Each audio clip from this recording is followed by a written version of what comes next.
We are talking now about the immigration situation. I've heard both sides of it. What is the real reason behind illegal immigration? We have been hearing all this talk, especially from Republicans, about remediating and improving the immigration situation. All sorts of money has been spent. More border patrol, the the wall on the border. Yet not one politician has looked at the real reason behind illegal immigration. How? Look, if I am to resolve a problem, I need to look at its roots first. Don't be idiotic. Think. Think, Republicans, think. The first thing we need to do is look at the reason behind it. All this money being spent in it, in the wall, as well as in the border patrol, is useless. As long as there's a need, there will be a way.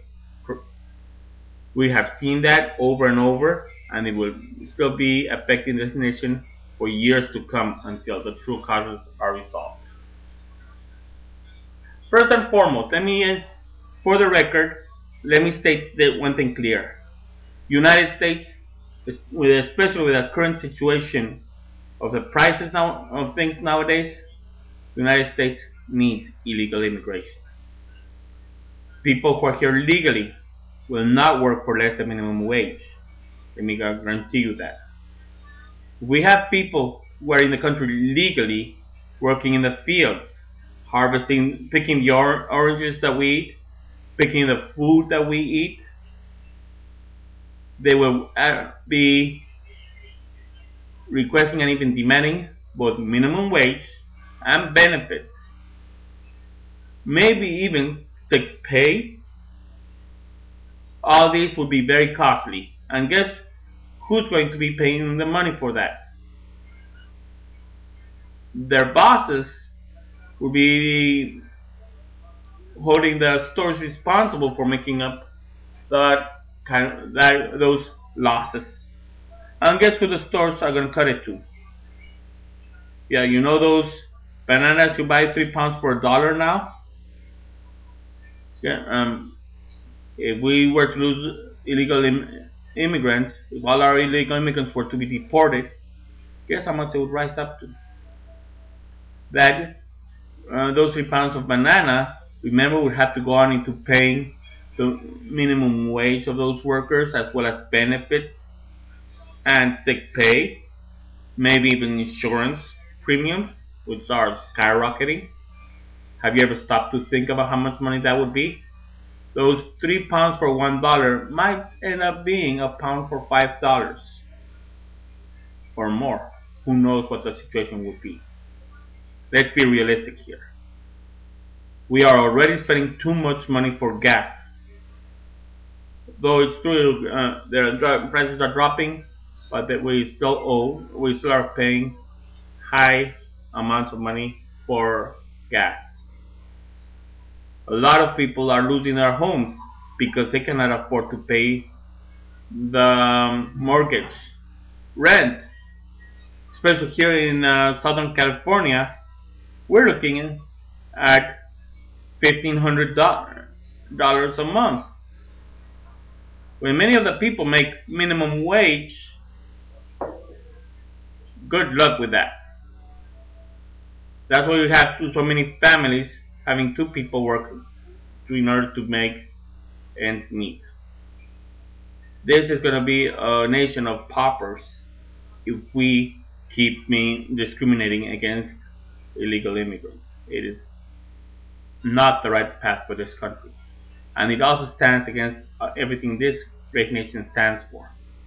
Let's not forget that beautiful lady standing in the harbor of New York City with a torch in her hand, asking to have all the poor people come into this country. That's what this country was built for: rights and the American dream. The immigrants who come into this country legally or otherwise. That's all they're looking for, the American dream. And it is a shame that some of these so-called American patriots are violating that very American dream and making this a nation of dictatorship. Now, what is the real reason why many of them come here illegally? In truth, there are several that I'm joined together. First and foremost, Republicans, it's time you do something about unnecessary spending in your federal buildings. A lot of money is spent hiring lazy people in the immigration department in processing applications. It takes years. I know a lot of people whose applications were submitted when those kids were, where those people were mere kids, 15-year-olds. One of them just turned 33 and he's still waiting on his results. That's what, 17 years that he's been waiting to hear back from INS? I mean, he did get a red letter saying that it was in process, but nothing since then. And that was 20 years ago. It's ridiculous. You want to stop illegal immigration? You better hold those people processing those applications accountable. They are not processing applications nearly as much, nearly as fast. I've gone there accompanying acquaintances of mine who are applying for their immigration status or to become citizens, or who are trying to remediate their illegal status in this country and are trying to go through the paperwork for it, or to renew a visa or things of that nature. So those people in those offices, first of all, they're rude. They have been known to answer rudely to the people who go look for the applications. Why would somebody want to go to an office just to be treated rudely and have them be shouted at? Have papers be thrown in their faces? In addition to that, lines outside those buildings are long, extremely long.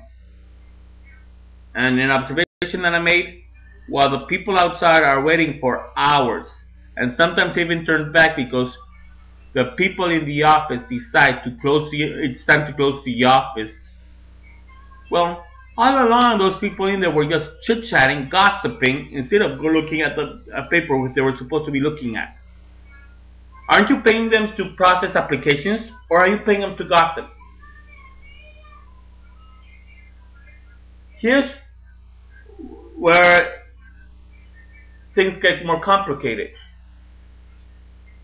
People coming to this country out of necessity, not out of pleasure. The whole world has heard that this nation is a land of opportunity, and they come looking for that opportunity, especially from countries and regions in particular countries that experience poverty.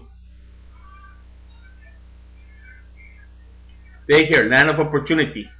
They're like, oh, opportunity, I can probably feed my family there. I'm going through this area here, not being able to make ends meet. Who knows? I might make it over there. I'm paying 200 pesos to buy a pair of shoes, and I'm only making 60 pesos a month. Needing to put food on the table and pay bills. But my kids need a pair of shoes to go to school. Bills, shoes. Bills, shoes. I wonder what I'll do. Oh, the United States, they pay dollars, and $1 is worth what? 11, 12 pesos? I'm going over there. I also hear that I can make $6 an hour over there. That's what, 50 pesos? Ah, I can make in one day over there in the United States what I'm making in a month in my homeland.